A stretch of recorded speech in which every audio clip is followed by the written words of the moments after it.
Hello friend, GK power education 2.0 पर आपका welcome. आज की क्लास आपके लिए बहुत ही शानदार रहने वाली है, तो वीडियो को आपको ध्यान से देखना है और चैनल को सब्सक्राइब लाइक आपको जरूर करना है। आपके सामने फर्स्ट क्वेश्चन रहने वाला है, पॉलिटी का रहने वाला है, क्योंकि पॉलिटी के जितने भी इंपॉर्टेंट क्वेश्चन बनते हैं वो सभी क्वेश्चन आपके सामने लेके आया हूँ। ठीक है, तो देख लेते हैं। आपके सामने फर्स्ट क्वेश्चन दे रखा है, इसका आंसर आपको पता है तो आप कमेंट बॉक्स में जरूर करें। ठीक है, तो देख लेते हैं। भारत के राष्ट्रपति की तुलना निम्नलिखित में से किससे करना सर्वाधिक उचित होगा। यानी भारत का जो राष्ट्रपति होता है उसकी तुलना किसके देश के सम्राट से करना या किसी देश के राष्ट्रपति से करना उचित माना जाएगा। इनका राइट आंसर हो जाएगा, आपके सामने दे रखा है। ऑप्शन देख लेते हैं। अमेरिका के राष्ट्रपति से, या फ्रांस के राष्ट्रपति, या ब्रिटेन के सम्राट, या श्रीलंका के राष्ट्रपति से। तो भारत के जो राष्ट्रपति होते हैं उनकी तुलना हम ब्रिटेन के सम्राट से करते हैं। ठीक है, इसका राइट आंसर हो जाएगा सी ऑप्शन। ठीक है, राइट आंसर हो जाएगा ब्रिटेन के सम्राट, यानी कि सी इसका राइट आंसर हो जाएगा। एक अच्छा क्वेश्चन है, एग्जाम में देखा जा सकता है। ठीक है, इसके बाद में देखते हैं आपके सामने सेकंड क्वेश्चन देख लेते हैं। सेकंड क्वेश्चन से पहले हम इसके बारे में थोड़ा देख लेते हैं डिटेल से।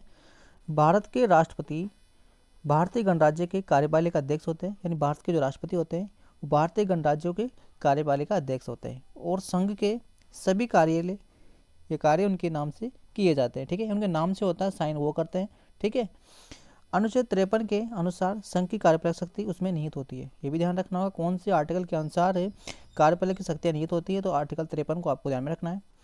वह भारतीय शास्त्रीय सेनाओं के सर्वोच्च सैनिक होते हैं, यानी कि वायुसेना, थल सेना, जल सेना, उनके सबके जो प्रमुख होते हैं वो राष्ट्रपति होते हैं। ठीक है, इसके बाद देखते हैं सभी प्रकार के आपातकाल लगाने या हटाने की ये युद्ध शांति की घोषणा करने वाला भी राष्ट्रपति का ही काम होता है। ठीक है, ये भी ध्यान रखना होगा। वे देश के प्रथम नागरिक होते हैं, ये तो आपको पता ही है, और भारतीय राष्ट्रपति का भारतीय नागरिक होना भी आवश्यक है। ठीक है, तो राष्ट्रपति संबंधित जो भी जानकारी थी ये इसमें आपको मैंने बता दी है। ठीक है, तो इसलिए सभी को ध्यान रखना। सबसे इंपॉर्टेंट बात रखनी है आपको ये आर्टिकल 53 वाली। ठीक है, क्योंकि आर्टिकल 53 के अनुसार कार्यपालक शक्तियाँ उसमें राष्ट्रपति में निहित होती है, ये आपको ध्यान रखना होगा। ठीक है, इसके बाद में देख लेते हैं आपके सामने सेकंड क्वेश्चन देखिए।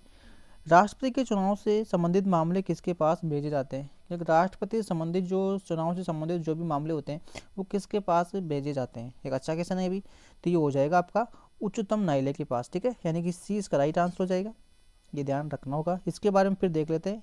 ठीक है, इसके बारे में दे रखा है कि राष्ट्रपति चुनाव से संबंधित मामले सर्वोच्च न्यायालय के पास भेजे जाते हैं। ठीक है, ये ध्यान रखना होगा। इसके बाद देखिए 3 नंबर का क्वेश्चन देखिए। यदि राष्ट्रपति और उपराष्ट्रपति दोनों शहर से बाहर हो, यानी देश में नहीं हो, वो बाहर हो, उस स्थिति में उस कार्यभार को कौन ग्रहण करता है। यानी कि राष्ट्रपति का और उपराष्ट्रपति दोनों ही देश में नहीं हो, वो देश से बाहर हो, तो उस कार्य को कौन ग्रहण करता है। तो इसका राइट आंसर हो जाएगा सर्वोच्च न्यायालय के मुख्य न्यायाधीश होते हैं। ठीक है, सर्वोच्च न्यायालय का जो मुख्य न्यायाधीश होता है वो उस काम को देखता है। ठीक है, यह इस बात का आपको ध्यान रख सकते हैं। ठीक है, या इसका राइट आंसर हो जाएगा 3 आंसर हो जाएगा। ठीक है, फिर इसके बारे में देख लेते हैं थोड़ा सा। भारतीय गणराज्य अब तक कुल 47 मुख्य न्यायाधीश सहित न्यायाधीशों ने मुख्य न्यायाधीशों के रूप में सेवा की है। ठीक है, ये भी ध्यान रखना, कितनों ने की है, 47 ने। इसमें देखते हैं कि फर्स्ट जो न्यायमूर्ति श्री एच ए जे कानिया भारत के पहले मुख्य न्यायाधीश बने थे। ये भी ध्यान रख सकते हैं कि फर्स्ट नंबर के जो मुख्य न्यायाधीश थे वो कौन बने थे, ये आपको पता होना चाहिए। और भारत का मुख्य न्यायाधीश भारतीय न्यायपालिका तथा सर्वोच्च न्यायालय का अध्यक्ष भी होता है। यानी भारत का जो मुख्य न्यायाधीश होता है ना, वो भारतीय न्यायपालिका तथा सर्वोच्च न्यायालय का अध्यक्ष भी होता है। ये भी आपको पता होना चाहिए, न्यायपालिका और सर्वोच्च न्यायालय का अध्यक्ष होता है कौन है, भारत का मुख्य न्यायाधीश। ठीक है, और फर्स्ट में कौन बने थे ये भी आपको ध्यान रखना है, और कितने बन चुके हैं अभी तक ये भी आपको ध्यान रखना है। ठीक है, इसके बाद में फिर देख लेते हैं 4 नंबर क्वेश्चन देखिए। निम्नलिखित में से किसे नियुक्त भारत का राष्ट्रपति करता है, यानी किसे भारत का राष्ट्रपति करता है। तो ध्यान रखना होगा निम्नलिखित में से किसकी नियुक्ति भारत का राष्ट्रपति करता है, यानी किस किस की नियुक्ति भारत का राष्ट्रपति करता है। तो उपयोग सभी की करता है, जैसे राज्यपाल ही करता है, और नियंत्रण मानक प्रेक्षक ही करता है, और भारत के न्यायवादी की नियुक्ति भी राष्ट्रपति ही करता है। ठीक है, ये ध्यान रखना होगा। ठीक है, ऑप्शन इसका राइट आंसर डी हो जाएगा। ठीक है, इसके बारे में देख लेते हैं थोड़ा सा। भारत के जो न्यायवादी होते हैं वो आर्टिकल 76 की नियुक्ति, यानी भारत का जो न्यायवादी होता है आर्टिकल 76 की नियुक्ति भारत के राष्ट्रपति के द्वारा की जाती है। ठीक है, ये ध्यान रखना होगा। भारत का न्यायवादी भारत का सरकार का मुख्य सलाहकार तथा भारतीय उच्चतम न्यायालय में सरकार का मुख्य प्रमुख वकील होता है। ठीक है, ये भी ध्यान रखना होगा। भारत के नियंत्रण मानक परीक्षक भारतीय संविधान के अध्ययन 5 के द्वारा स्थापित एक पदाधिकार होता है, जो भारत सरकार तब सभी प्रदेशक सरकार की तरह लेखाओं का अंकेक्षण करता है, और वह सरकार के स्वामित्व वाली कंपनियों का भी अंगेसन करता है और भारत का नियंत्रण और माल्या के प्रक्षेत्र की नियुक्ति राष्ट्रपति के द्वारा ही की जाती है। ठीक है, किसके द्वारा की जाती है? राष्ट्रपति के द्वारा। है माल्या के जो प्रक्षेत्र होते हैं उसकी नियुक्ति किसके द्वारा की जाती है? राष्ट्रपति के द्वारा की जाती है। और कौन सा आर्टिकल करता है? 76, ये भी ध्यान रखना होगा। ठीक है, फिर आगे देखते हैं इसके बारे में थोड़ा सा। संविधान की जो अनुच्छेद है 155 के अनुसार राज्यपाल की नियुक्ति राष्ट्रपति के द्वारा प्रत्येक रूप से की जाती है। यानी कि राज्यपाल की जो नियुक्ति की जाती है राष्ट्रपति के द्वारा कौन से आर्टिकल में है? तो 155 आपको ध्यान रखना होगा। किंतु वास्तविक में राज्यपाल की नियुक्ति राष्ट्रपति के द्वारा केंद्रीय मंत्रियों की सिफारिश पर की जाती है, ये भी ध्यान रखना होगा। ठीक है, इसके बाद में फिर देख लेते हैं राष्ट्रपति निम्न में से किस सूची के विषय पर आदेश जारी कर सकता है? तो इनका राइट आंसर हो जाएगा संघ और समवर्ती सूची। इसका राइट आंसर हो जाएगा निम्नलिखित में से किस सूची के विषय पर आदेश जारी कर सकता है। और ये आदेश कौन सा आर्टिकल तहत करता है? 123 के तहत, ये भी ध्यान रखना होगा। ठीक है, 123 के तहत। ठीक है, संघ सूची और समवर्ती सूची से जारी कर सकता है। ठीक है, इसके बाद फिर देख लेते हैं इसके बारे में। अध्यक्ष एक ऐसा कानून है जिसे केंद्रीय और मंत्रिमंडल की सिफारिश पर भारत के राष्ट्रपति के द्वारा किया जाता है, जिसका संसदीय के अधिनियम के समान प्रभाव होता है। उन्हें केवल तब तक जारी किया जा सकता है जब भी संसद सत्र में नहीं हो। वह भारत सरकार के तत्कालीन विधियों कार्रवाई करने में सक्षम बनाता है। आदेश या तो संसद की 6 सप्ताह के भीतर या संसद के द्वारा उन्हें मंजूरी नहीं दी जाने पर, यदि दोनों सदनों के द्वारा अस्वीकृति प्रस्ताव को पारित कर दिया जाता है तो ये कार्य बंद कर दिया जाता है। ठीक है, 3 बातों को ध्यान रख सकते हैं कि कब कब कब आदेश जारी किया जा सकता है, क्यों किया जा सकता है, ये इसमें दे रखा है। ठीक है, इसके बाद देखते हैं कि यह 6 महीने के भीतर ही संसद का सत्रीय होना भी अनिवार्य होता है। इसे हेतु ये आर्टिकल 123 के तहत लगाया जाता है, जो मैंने आपको ऑलरेडी बताया। ठीक है, फिर देखिए राष्ट्रपति लोकसभा में किन 2 सदस्यों को मनोनीत करने का अधिकार है? तो इसका राइट आंसर हो जाएगा लोकसभा में। ठीक है, तो ये आजकल बंद कर दिया है, लेकिन लोकसभा में होता था एंग्लो इंडिया के द्वारा। ठीक है, ये ध्यान रखना। राज्यसभा में राष्ट्रपति चुनता है, कितने चुनता है? 12 सदस्य चुनता है। ठीक है, और राज्यसभा में लोकसभा में कितना चुनता है? 2। ठीक है, ये ध्यान रख सकते हैं। ठीक है, राइट आंसर हो जाएगा इसका बी ऑप्शन हो जाएगा। ठीक है, इसमें देख लेते हैं राष्ट्रपति को संसद में यानी पार्लियामेंट में 14 सदस्यों को मनमोहित करने का अधिकार है, जिसमें से 12 तो राज्यसभा से लेता है और 2 एंग्लो इंडियन लोकसभा से नियुक्त किए जाते हैं। इस संविधान की अनुच्छेद 366(2) के तहत होता है। ठीक है, संविधान की अनुच्छेद 306(2) के तहत एंग्लो इंडिया ऐसे कितने व्यक्तियों को मनोनीत किया जो भारत में रहते हैं, उनका पिता या कोई भी पुरुष या पूर्वज यूरोपियन वंश हो।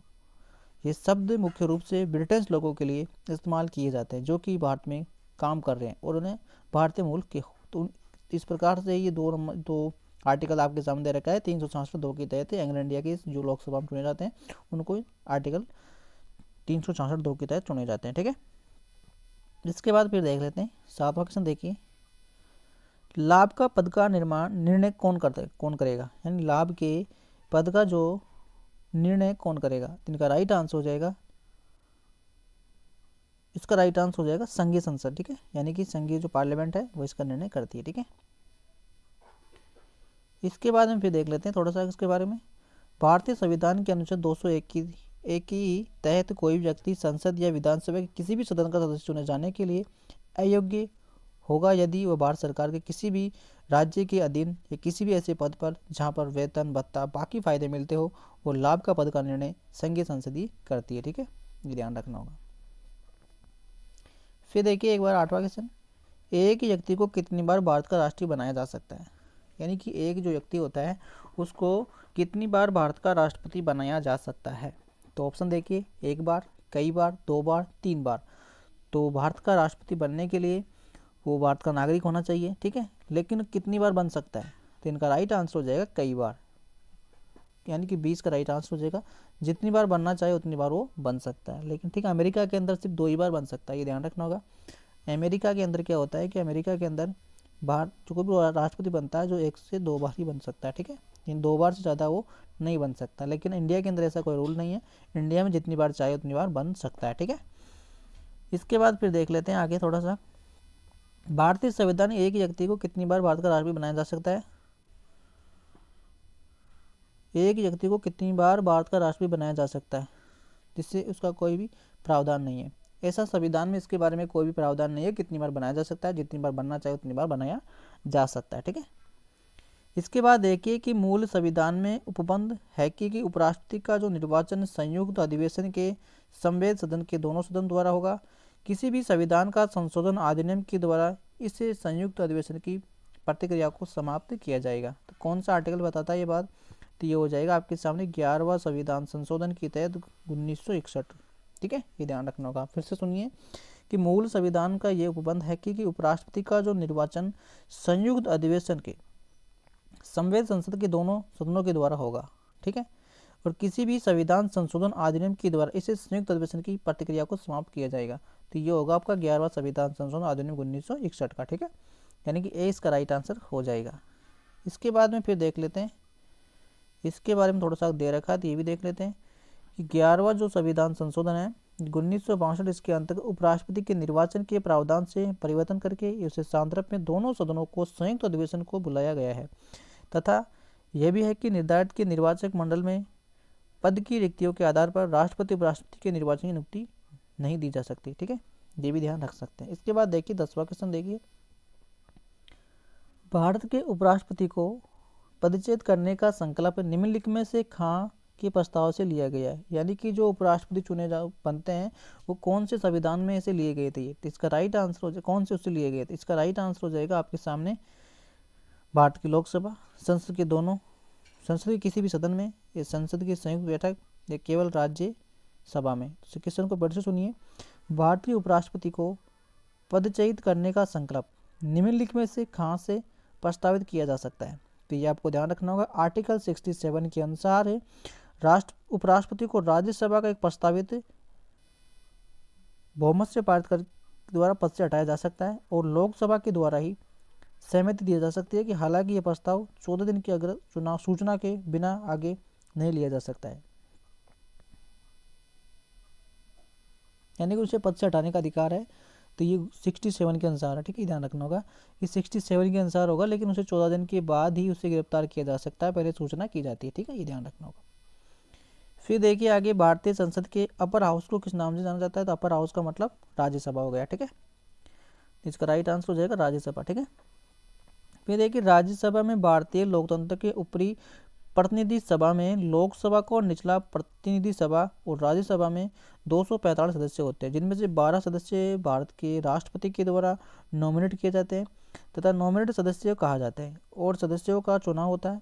राज्यसभा का सदस्य 6 साल के लिए चुना जाता है, जिसमें से 1/3 सदस्यों का हर 2 साल में वह बदलते रहते हैं। ठीक है, इसके बाद देखिए 12वां क्वेश्चन, राज्यसभा का सदस्य चुना जाता है, तो राज्यसभा के सदस्य का चुने जाते हैं तो वो चुने जाते हैं 6 वर्ष के लिए। ठीक है, ये उनका सदस्यों का कार्यकाल 6 वर्ष का होता है राज्यसभा का। ठीक है, सामान्यतः एक ही सदस्य का चुनाव 6 वर्ष के लिए होता है, परंतु किसी भी मध्य अवधि चुनाव में निर्वाचन सदस्य सिर्फ शेष अवधि के लिए भी सेवारत रह सकते हैं। इसके बाद देखिए 13वां क्वेश्चन देखिए, निम्नलिखित में से कौन है जो राज्यसभा के एकांतिक शक्ति के अंतर्गत आते हैं, तो वो अखिलीय भारतीय सेवाओं का सर्जन आता है। ठीक है, यानी कि इसका राइट आंसर हो जाएगा आपके सामने, एक करेक्ट आंसर हो जाएगा। ये ध्यान रख सकते हैं कि निम्नलिखित में ऐसा कौन है जिसमें राज्यसभा के एकांतिक शक्ति के अंतर्गत आते हैं, तो वो अखिलीय भारतीय सेवाओं का सर्जन होता है इसमें। ठीक है, इसके बाद देखिए कि अनुच्छेद 32 के तहत अखिलीय भारतीय सेवाओं के निर्माण का अधिकार सिर्फ राज्यसभा के प्रति होता है। ठीक है, फिर 14 क्वेश्चन देख लेते हैं कि निम्नलिखित में ऐसा कौन सा है जो हिंदी साहित्यकार राज्यसभा का सदस्य होगा। यानी कि निम्नलिखित में ऐसा कौन सा है जो हिंदी साहित्यकार राज्यसभा का सदस्य था, तो कौन था भैया, तो इनका राइट आंसर हो जाएगा रामधारी सिंह दिनकर। यानी कि इसका राइट आंसर हो जाएगा आपके सामने सी करेक्ट आंसर हो जाएगा। ठीक है, यानी हिंदी साहित्यकार था, राज्यसभा का सदस्य था। ठीक है, यानी कि सी इसका राइट आंसर हो जाएगा। इसके बाद देख लेते हैं, इसके बारे में थोड़ा सा दे रखा है, तो ये देख लेते हैं कि रामधारी सिंह दिनकर हिंदी के प्रमुख लेखक थे, कवि व निबंधकार थे। वे आधुनिक युग की श्रेष्ठ वीर रस के कवि के रूप में स्थापित थे। 1952 में भारत के प्रथम संसद का निर्माण हुआ था। ठीक है, उस राज्यसभा का सदस्य चुने गए थे, वह दिल्ली आ गए थे। ठीक है, ये ध्यान रखना होगा। इसके बाद देख लेते हैं 15वां क्वेश्चन देखिए, निम्नलिखित में से जनता के द्वारा प्रत्यक्ष रूप से निर्वाचन सदस्य है। यानी कि निम्नलिखित में से जनता के द्वारा प्रत्यक्ष रूप से निर्वाचन सदन होता है, तो कौन सा होता है, तो जनता के द्वारा चुना जाता है, कहने का मतलब ये जनता के द्वारा चुने जाते हैं, वही जाते हैं कौन से सदन में जाते हैं, तो वो हो जाएंगे आपकी लोकसभा में, ठीक है। क्योंकि राज्यसभा में क्या होता है कि राज्यसभा में सदस्य चुने जाते हैं, ठीक है, जो राष्ट्रपति उन्हें चुनता है प्रधानमंत्री की सहमति से, ठीक है। लेकिन लोकसभा में जो जाते हैं वो जनता के द्वारा चुनकर ही भेजे जाते हैं, ठीक है, जो MP MLA होते हैं, ठीक है। इसका राइट आंसर हो जाएगा आपके सामने बी करेक्ट आंसर हो जाएगा, ठीक है, यानी कि बी इसका राइट आंसर हो जाएगा। फिर आगे देख लेते हैं, थोड़ा सा इसके बारे में दे रखा है कि लोकसभा का गठन वैक्स मतदान के आधार पर प्रत्येक चुनाव के द्वारा चुना गया प्रतिनिधि होता है, ठीक है। जो सभा के सभी के सदस्यों की अधिकतम आयु कितनी होती है, 552 होती है, लोकसभा की होती है 552, ठीक है, जो कि संविधान में उल्लेखित की गई है। यानी कि लोकसभा की अधिकतम होती है 552 होती है, जो संविधान में उल्लेखित की गई है, जिसमें से 530 से सदस्य राज्य और 20 सदस्य संघीय क्षेत्रों से लिए जाते हैं। 530 से क्या होता है, राज्यों से लिए जाते हैं, और 20 जो सदस्य होते हैं जो UTO से लिए जाते हैं, केंद्र शासित प्रदेशों से, ठीक है। अंग्र भारतीय समुदाय की सभी उच्च प्रतिनिधियां नहीं होते हैं, सभी उस समुदाय का अधिकतम 2 सदस्यों को नॉमिनेट किया जाता है, ठीक है, ये भी आप ध्यान रख सकते हैं, ठीक है। यानी कि लोकसभा में आप सभी जानते हैं कि राष्ट्रपति के द्वारा जो एंग्लो इंडिया के द्वारा 366 एक के तहत जो 2 सदस्य चुने जाते हैं तो वो आपके नॉमिनेट किए जाते हैं, तो राष्ट्रपति के द्वारा किए जाते हैं, ठीक है। फिर आगे देख लेते हैं, इसमें 16वां क्वेश्चन देखिए, क्षेत्रफल की दृष्टि से केंद्र शासित प्रदेशों में से देश का सबसे छोटा लोकसभा का निर्वाचन क्षेत्र कौन सा है, यानी कि लोकसभा क्षेत्र सबसे छोटा कौन सा है, तो वो हो जाएगा आपके सामने लक्षद्वीप हो जाएगा, ठीक है। केंद्र शासित प्रदेशों में सबसे छोटा ये लक्षद्वीप, ठीक है, यानी इसका राइट आंसर डी हो जाएगा, ठीक है। फिर आगे देख लेते हैं, देश का सबसे छोटा लोकसभा निर्वाचन क्षेत्र लक्षद्वीप है, जहां का मात्र 47,972 मतदाता है, जिसे चुनाव आयोग के रिकॉर्ड के अनुसार ये देश के 5 बड़े लोकसभा निर्वाचन क्षेत्रों में से कुल 1,16,31,249 मतदाता है, जबकि 5 सबसे छोटे निर्वाचन क्षेत्रों में 7,56,820 मतदाता है, ठीक है। तो इस प्रकार से आप ध्यान रख सकते हैं, ठीक है। इसके बाद देखते हैं 17वां क्वेश्चन देखिए कि लोकसभा में सर्वाधिक प्रतिनिधियों के आधार पर राज्यों का सही क्रम क्या है, यानी कि लोकसभा में सर्वाधिक जो प्रतिनिधियों के आधार पर राज्यों का सही क्रम क्या होगा, तो वो हो जाएगा आपके सामने सबसे ज़्यादा, तो लोकसभा की सबसे ज़्यादा आपके उत्तर प्रदेश में, फिर महाराष्ट्र में, फिर पश्चिम बंगाल में, फिर बिहार में, ठीक है। इस प्रकार से आप ध्यान रख सकते हैं 4 राज्यों के बारे में कि सबसे ज़्यादा लोकसभा की सीटें कौन सी जगह से जाती है, उत्तर प्रदेश से, उसके बाद महाराष्ट्र से, और फिर उसके बाद बंगाल से, और फिर चौथे नंबर पर आपके बिहार से जाती है, ठीक है। ऐसा ध्यान रख सकते हैं, ठीक है। और राज्यसभा की भी यहीं पे सबसे ज़्यादा, ठीक है, तो ध्यान रख सकते हैं, ठीक है। तो इसमें भी ध्यान रख सकते हैं कि इसमें उत्तर प्रदेश से कितनी जाती है, 80 जाती हैं, और महाराष्ट्र से 48 जाती है, और पश्चिम बंगाल से 42 जाती है, ठीक है। फिर देखिए अस्थायी लोकसभा स्पीकर को कौन नियुक्त करता है, तो वो करता है राष्ट्रपति करता है। अस्थायी जो लोकसभा अध्यक्ष बनते हैं वो कौन बनते हैं, वो राष्ट्रपति के द्वारा बनाए जाते हैं, ठीक है, ये ध्यान रखना होगा। जिसे प्रोमोट स्पीकर यानी अध्यक्ष स्पीकर होता है, जो चुनाव के बाद पहली बैठक की अध्यक्षता करता है, और स्पीकर और डिप्टी स्पीकर का चयन संसद के सदस्यों के द्वारा किया जाता है, जो प्रमोट स्पीकर के तहत होता है। प्रमोट स्पीकर को सदन चलाने के लिए चुना जाता है। जब भी लोकसभा या विधानसभा का चुनाव किया जाता है तो स्पीकर और डिप्टी स्पीकर के लिए वोटिंग नहीं होती है, ठीक है। इसके बाद देखिए 19वां क्वेश्चन दे रखा है कि लोकसभा के सुरक्षित निर्वाचन क्षेत्र निम्नलिखित में से किस वर्ग के नहीं होते हैं, यानी कि लोकसभा के जो सुरक्षित निर्वाचन क्षेत्र निम्नलिखित में से किस वर्ग के नहीं होते हैं, तो अनुसूचित जाति, अनुसूचित जनजाति, पिछड़े वर्ग, इनमें से कोई नहीं, तो पिछड़े वर्ग के नहीं होते भैया, ठीक है, यानी कि सी इसका राइट आंसर हो जाएगा। इसका मतलब आप सभी जानते हैं SC होता है, इसका मतलब आप सभी जानते हैं ST होता है, ठीक है। तो इसमें लोकसभा के जो सुरक्षित निर्वाचन क्षेत्रों में किसी वर्ग के भी नहीं होते हैं, तो पिछड़े वर्ग के नहीं होते हैं, ठीक है, ये ध्यान रखना होगा लोकसभा में, ठीक है। इसके बाद देख लेते हैं आपके सामने, इसमें देखिए थोड़ा सा और दे रखा है, इसके बारे में वो भी देख लेते हैं कि लोकसभा के 545 सीटों में से 500 जो 45 सीटें होती है उनमें से 84 सीटें अनुसूचित जाति की होती है, यानी कि SC की कितनी होती है 84 सीटें, और 47 सीटें होते हैं वो ST के लिए सुरक्षित होती है, ठीक है। और लोकसभा की अनुसूचित जाति और अनुसूचित जनजाति के लिए 131 आरक्षित होती है, जो देश के कुल मतदाताओं इन वर्गों के लिए 20% से अधिक होती है। इनमें से सभी दलित करीब 17% तक होती है, ठीक है। फिर देखिए 20वां क्वेश्चन देखिए, भारत में एक व्यक्ति अधिक से अधिक कितनी बार प्रधानमंत्री पद के लिए नियुक्त हो सकता है? तो इसकी कोई वो नहीं है, कितनी भी बार हो सकता है, ठीक है। इसके बाद देखिए 21वां क्वेश्चन देखिए, लोकसभा का विश्वास मत प्राप्त किए बिना ही प्रधानमंत्री पद पर कार्य करने वाला प्रथम व्यक्ति कौन है? यानी लोकसभा का अविश्वास मत प्राप्त किए बिना ही प्रधानमंत्री पद पर कार्य करने वाला प्रथम व्यक्ति कौन है? तो चरण चौधरी सिंह जी हो जाएंगे आपके, ठीक है। इसका राइट आंसर हो जाएगा आपका ए, राइट आंसर हो जाएगा, ठीक है, चरण चौधरी सिंह, ठीक है। चरण चौधरी सिंह भारत के 5वें प्रधानमंत्री बने थे, यानी कि चरण जो चौधरी सिंह थे वो भारत के 5वें नंबर के प्रधानमंत्री बने थे, ठीक है, ये ध्यान रखना होगा।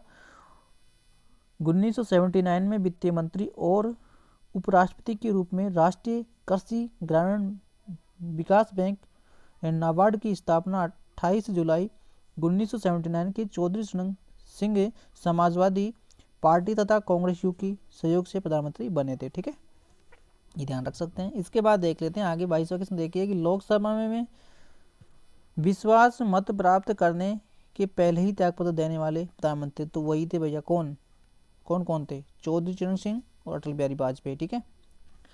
यानी लोकसभा में विश्वास मत प्राप्त करने के पहले ही त्यागपत्र देने वाले प्रधानमंत्री कौन थे?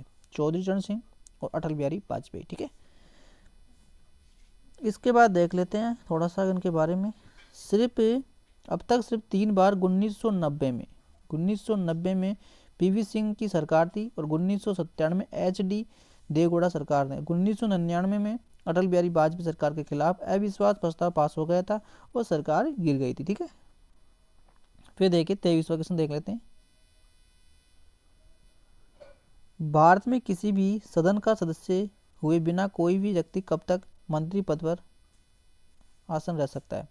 तो वो रह सकता है आपके 6 महीने तक, ठीक है, ये ध्यान रख सकते हैं। 6 महीने बाद फिर उसे बदलना ही होता है। फिर इसके बाद देखिए संसदीय सत्र में निम्नलिखित में से वास्तविक कार्यपालिका कौन होते हैं? तो वो होते हैं आपके मंत्री परिषद होते हैं, ठीक है।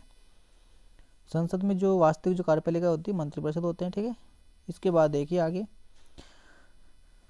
संसदीय प्रणाली लोकतांत्रिक शासन की वह प्रणाली होती है जिसमें कार्यपालिका मंत्रिपरिषद अपने कार्य लोकतांत्रिक अवधि या विधायिकता संसद में प्राप्त करते हैं और विधायिकताओं के आधार पर उत्तरदायी होते हैं। इसी प्रकार संसदीय प्रणाली में कार्यपालिका विधायिकता परस्पर संबंधित जुड़े होते हैं। इसी प्रणाली में राज्य का मुख्य तथा सरकार का मुख्य अलग अलग शक्ति होते हैं। कार्यपालिका ही प्रमुख शासक होती है और भारतीय संसदीय शासन प्रणाली भी होती है, ठीक है, तो ऐसे ध्यान रख सकते हैं। इसके बाद देखिए स्वतंत्र भारत के प्रथम गृह मंत्री कौन थे? तो स्वतंत्र भारत के जो प्रथम गृह मंत्री बने थे सरदार वल्लभ भाई पटेल बने थे, ठीक है, ये भी ध्यान रखना होगा। स्वतंत्रता भारत के गृह मंत्री कौन बने थे? तो सरदार वल्लभ भाई पटेल बने थे, ठीक है।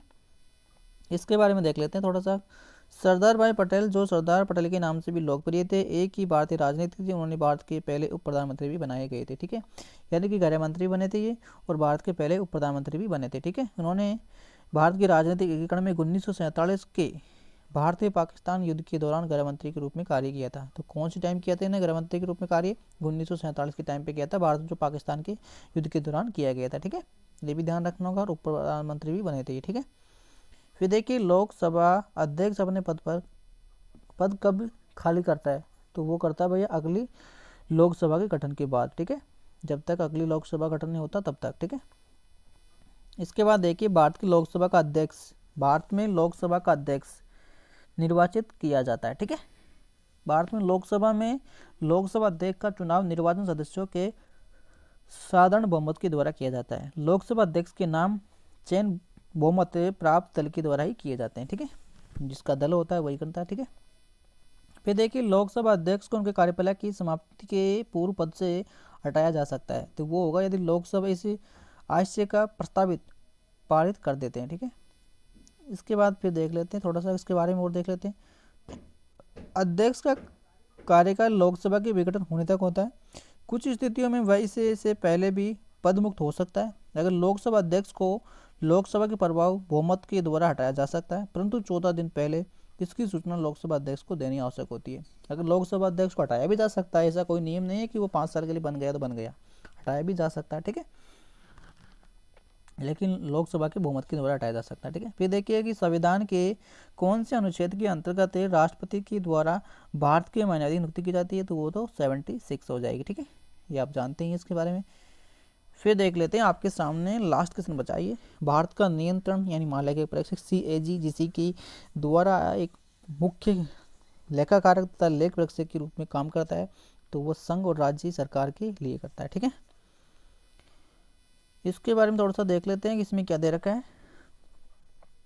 संघ एवं राज्यों के किसी भी प्राधिकरण या निकाय के खातों को संबंधित संविधान का अनुच्छेद 149 के शक्ति का निर्धारित करने के लिए यह संसद की शक्ति अथवा अधिकार प्रदान करता है। इसमें दे रखा है, इसको आप देख लेना। ठीक है, लोकसभा का विश्वास मत प्राप्त किए बिना ही प्रधानमंत्री पद पर कार्य करने वाला प्रथम व्यक्ति कौन थे, तो वो हो जाएंगे चौधरी चरण सिंह जी। आपको मैंने पीछे बता दिया। ठीक है, ये डिटेल से फिर से देख लेना आप इसको। ठीक है, लोकसभा का विश्वास मत प्राप्त करने वाले भारत के पहले त्यागपत्र देने वाले, तो इनका नाम आपको देख लिया। ठीक है, तो ये PDF फाइल दोबारा ऐड हो चुकी है, 30 क्वेश्चन आपके कंप्लीट हो चुके हैं और उनकी डिटेल भी आपको मैंने करवा दी है। क्वेश्चन फिर से इसमें ऐड हो गए। ठीक है, तो इनको आप देख लेना, PDF में आपको मिल जाएंगे। ठीक है, तो मैं उम्मीद करता हूँ कि सभी क्वेश्चन अच्छे थे जो आपको समझ में आए होंगे और एग्जाम में आप सभी जानते हैं कि ये पूछे भी जाते हैं। ठीक है, क्योंकि पॉलिटिकल से क्वेश्चन पूछे जाते हैं, ऐसे ही जो मैंने आपको भी बताया ये सभी क्वेश्चन पूछे गए हैं, तो आगे भी आपको पूछे जा सकते हैं। तो इनको आप एक बार अच्छे से देख लेना, PDF में आपको मिल ही जाएंगी। ठीक है, तो ये क्लास यही ख़त्म करते हैं, फिर नेक्स्ट क्लास में आपसे फिर मिलते हैं। तब तक के लिए थैंक यू, धन्यवाद। ठीक है, और इस क्लास को आप सब्सक्राइब जरूर कर ले चैनल को। ठीक है, क्योंकि आप वीडियो देख लेते हैं लेकिन चैनल को आप क्या सब्सक्राइब नहीं करते, सब्सक्राइब आप जरूर करें। ठीक है।